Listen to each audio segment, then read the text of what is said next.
तो अब रीजनिंग की सेकेंड क्लास को शुरू करते हैं। तो जो अब हम रीजनिंग में क्वेश्चन की प्रैक्टिस करेंगे, ठीक है। तो वीडियो में आगे बढ़ते हैं, ठीक है। रीजनिंग का जो क्लास कौन सी है, रीजनिंग की सेकेंड, और हमारा जो चैप्टर कौन सा चल रहा, डाइज, ठीक है, पांसा। जो हमारा चैप्टर है वो कौन सा है, चल रहा है पांसा, ठीक है। तो पहला प्रश्न देखते हैं। तो पहला प्रश्न क्या है, दिए गए पांसे में 3 के विपरीत सतह पर कौन सा अंक होगा। यानी सवाल में क्या दिया गया है, 3 के विपरीत सतह पर कौन सा अंक होगा, ठीक है।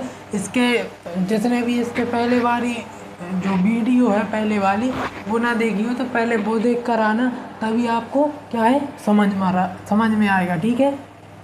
तो बढ़ते हैं आगे।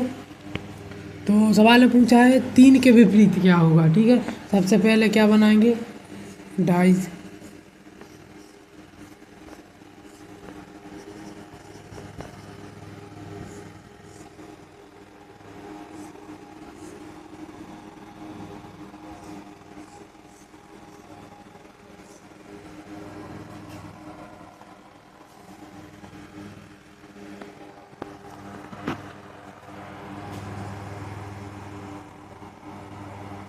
ठीक है। तो इसमें हम क्या करते हैं, सबसे पहले देखते हैं क्या कि इसका जो सबसे पहले देखें ये कौन सा पांसा है, मानक पांसा है कि सिंपल पांसा है, साधारण पांसा है, ठीक है।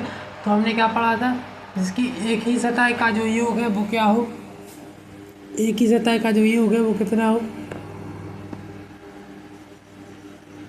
एक ही सतह का योग है वो क्या हो, 7। 7 ना हो तो क्या कहलाता है, मानक पांसा, ठीक है। और उनका जो विपरीत सतह का जो योग है वो 7 हो तो क्या कहलाता है, मानक पांसा। एक ही सतह का 7 ना हो वो क्या, मानक पांसा, ठीक। मानक पांसा की कंडीशन है जो एक ही सतह का 7 मतलब जो योग है 2 अंकों का वो 7 नहीं होना चाहिए। इसके बाद क्या दूसरी कंडीशन क्या थी कि दो मतलब एक सतह के विपरीत है जो इनका योग है, विपरीत सतह का जो योग है वो 7 होना चाहिए। और जे भी है जो वो कैसा रहता है, जैसे 6 और 5 11 हो रहा है, 5 और 3 8 हो रहा है, 6 और 3 9 हो रहा है, ठीक है। इस प्रकार सारे अंकों का जब होगा तब नियम क्या होगा, इसमें लागू होगा, ठीक है। तो इसमें हम देख लेते हैं कि 3 के विपरीत क्या होगा। तो पहला तो क्या है, एक और कंडीशन हमें पड़ी थी कि एक ही सतह की अंक है जो वो विपरीत नहीं हो सकते, यानी 5 इसी सतह में, यानी ये तो हो ही नहीं सकता, ठीक है। इसके बाद बचे कौन से, 2 1 और 4, ठीक है। तो एक ही सतह के 7 ना हो तो वो कौन सा, मानक पांसा, ठीक है। यानी मानक पांसा की और कंडीशन सेकंड कंडीशन क्या है कि अपोजिट जो यानी जो विपरीत सतह है उसका जो योग है वो कितना हो, 7 हो। तो इसका है जो यहाँ पर क्या आएगा, 4, ठीक है। यहाँ पर 2 सॉरी यहाँ पर आएगा 1 और यहाँ पर क्या आएगा 2, ठीक है। यानी इस प्रकार देखो इसकी जो विपरीत सतह है इसका योग कितना आ रहा है, 7, ठीक है। अब पूछा क्या है 3 के विपरीत, तो 3 के विपरीत क्या आएगा, 4। तो हमारा 4 सही आंसर हो जाएगा, ठीक है। इसके बाद देखते हैं सेकंड क्वेश्चन। सेकंड क्वेश्चन में क्या है, दिए गए पांसे में 1 के विपरीत सतह पर कौन सा अंक होगा। यानी पांसा दिया गया है, इसके क्या हमें विपरीत सतह पर पूछा है कि 1 का विपरीत क्या होगा, ठीक है। सबसे पहले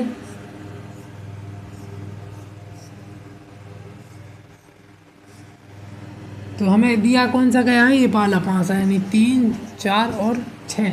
अब पूछा क्या है इसमें 1 के विपरीत में क्या होगा, ठीक है।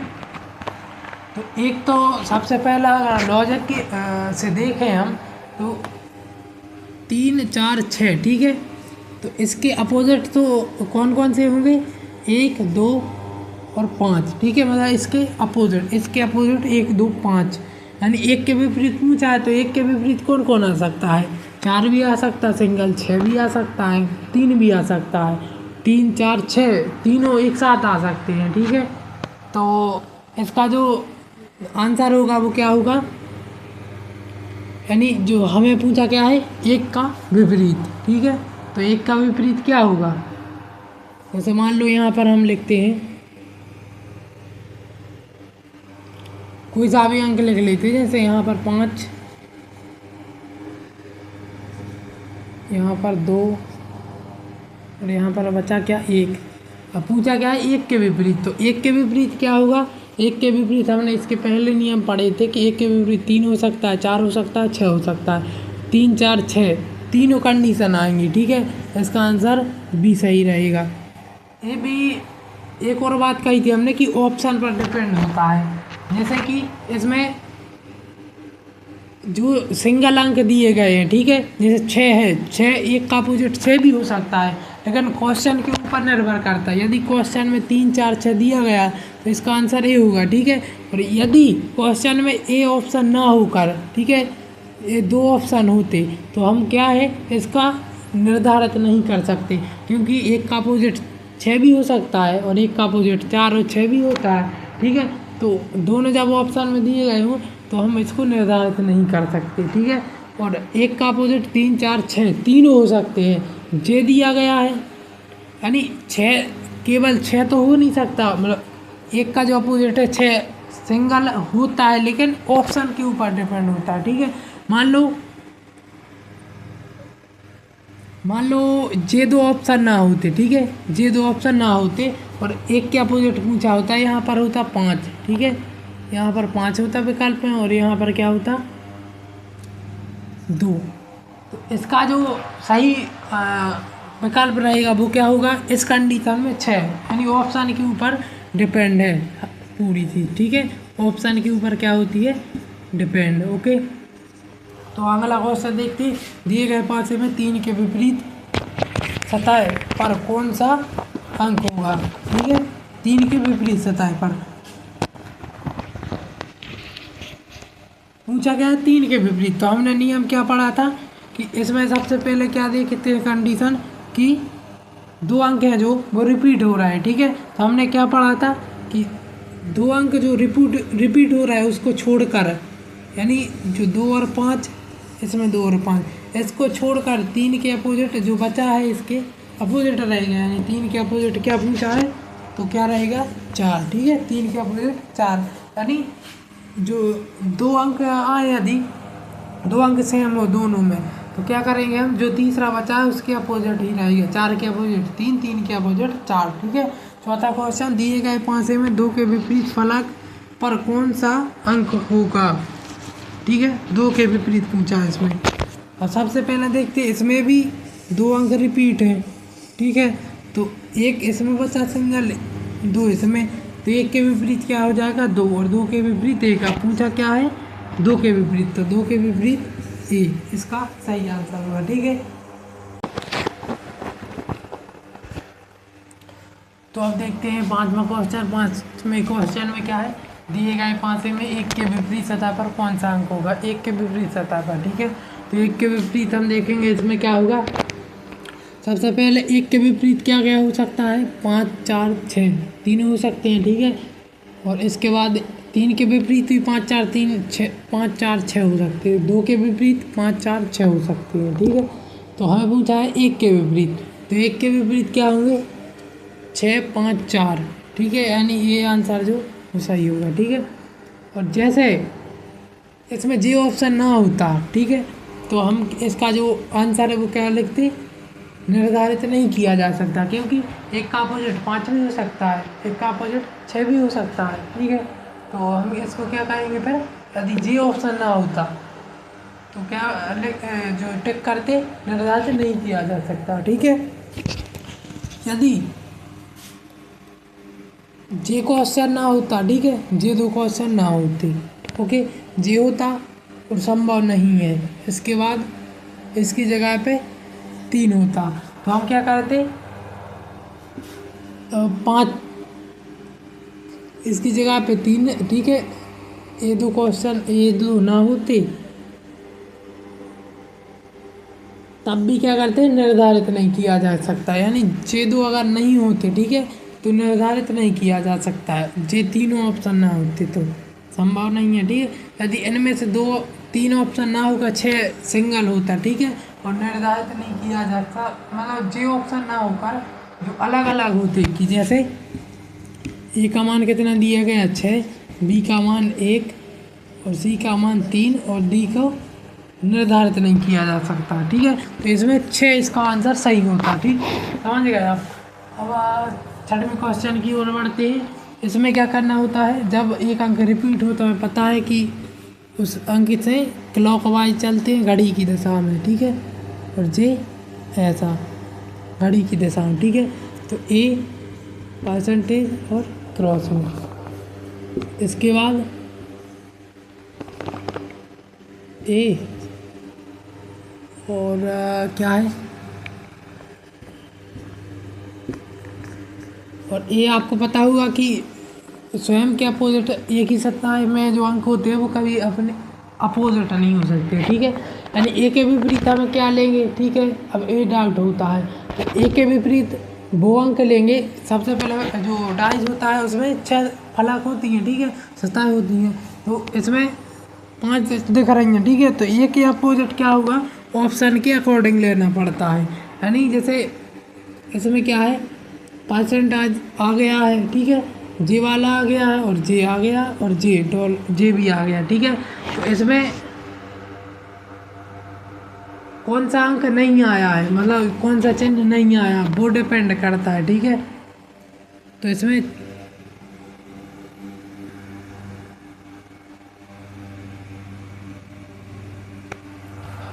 इसके अपोजिट रहेगा क्या,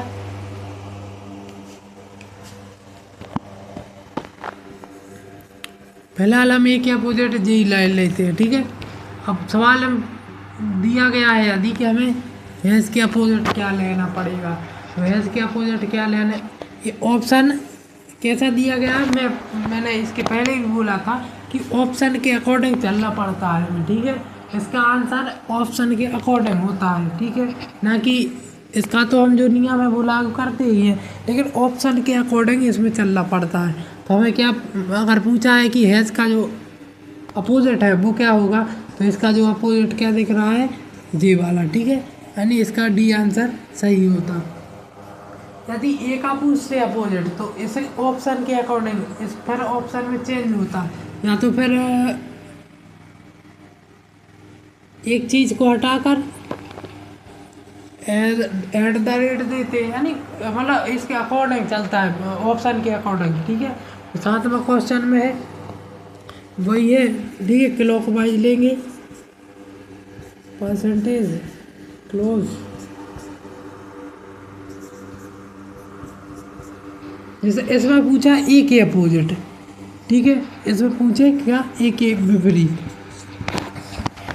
तो ए के विपरीत में इसमें जैसे विकल्प के अनुसार देखें हम तो ए के विपरीत क्या होगा, मतलब ए के विपरीत पूछा है। अब जे वाला इसमें आ गया। ठीक है, जे वाला आ गया, जे वाला इसमें आ गया। ठीक है, जे हैज इसमें आ गया, डॉलर जे इसमें आ गया। ठीक है, तो ए के अपोजिट अब कौन सा बचा, जो एट द रेट है वो ए के अपोजिट बचा, तो ए एट द रेट क्या हो जाएगा, ए का अपोजिट। ठीक है, यानी विकल्प के अनुसार में चलना पड़ता है।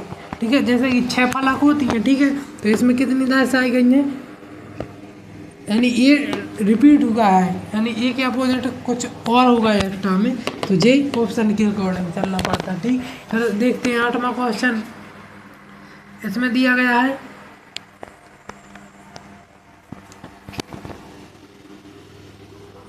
इसमें लाल के अपोजिट बताना है। ठीक है, अभी देख लेते हैं हम इसमें क्या करते हैं, वही क्लॉकवाइज। ठीक है, लाल, बैगनी, पीला, और इसके बाद लाल, हरा, नीला। ठीक है, तो अब जैसे इसमें पूछा गया हो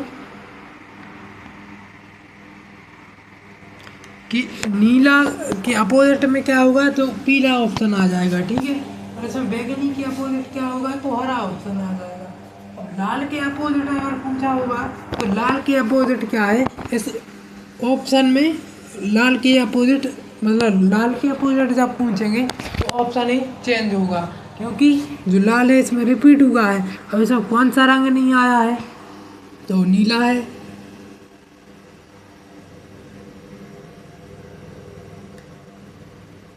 ठीक है, लाल हरा पीला इस प्रकार से।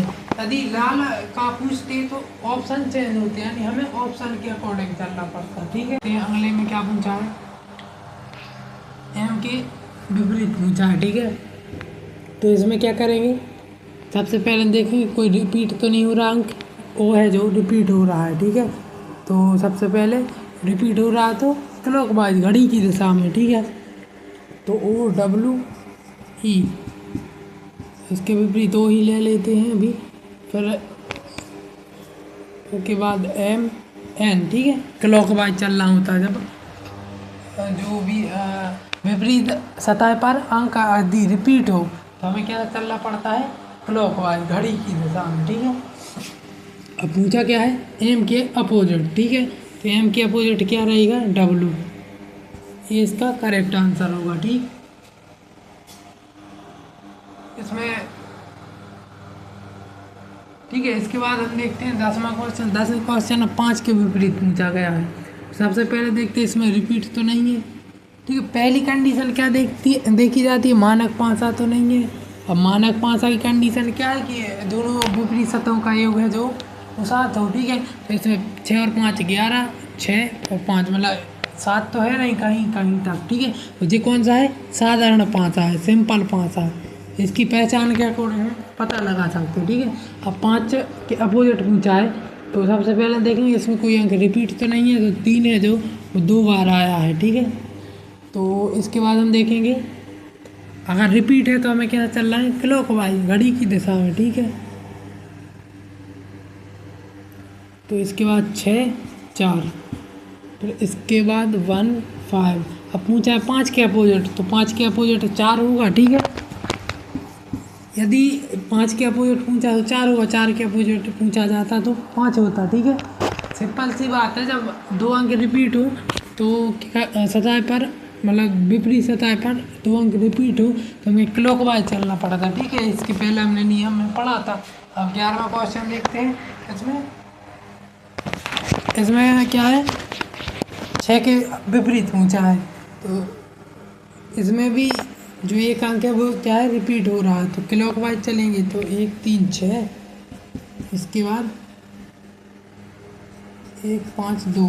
अब पूछा क्या है, 6 के विपरीत, यानी इसका हो जाता है ये आंसर 2। ठीक है, यदि 6 2 का विपरीत पूछते 6 5 का विपरीत 3। ठीक है, तो यदि 1 का विपरीत होता तो विकल्प के अनुसार होता, जो कि विकल्प में ऑप्शन नहीं है। ठीक, जैसे कि सॉरी है ना, 1 के अपोजिट पूछा जाता तो 1 का अपोजिट क्या होता, 4। ठीक है, विकल्प के अनुसार होता है। ओके, इसके बाद देखते हैं 12वां क्वेश्चन। 12वें क्वेश्चन में क्या है, 8 के विपरीत, तो इसमें 7 है जो वो रिपीट हो रहा है। ठीक है, तो हमें क्लॉकवाइज चलना होगा, 7 2 3। ठीक, इसमें क्लॉकवाइज 5, इसका क्या रहेगा 8। 8 का अपोजिट पूछा है तो 8 का अपोजिट 3 होगा। ठीक है, तो 3 का अपोजिट पूछते तो क्या होता, 3 के अपोजिट पूछा जाता तो क्या होता 8। ठीक है, 8 के अपोजिट 3 होगा। इसके बाद 2 के अपोजिट पूछा जाता तो क्या होता 5, 5 के अपोजिट पूछा जाता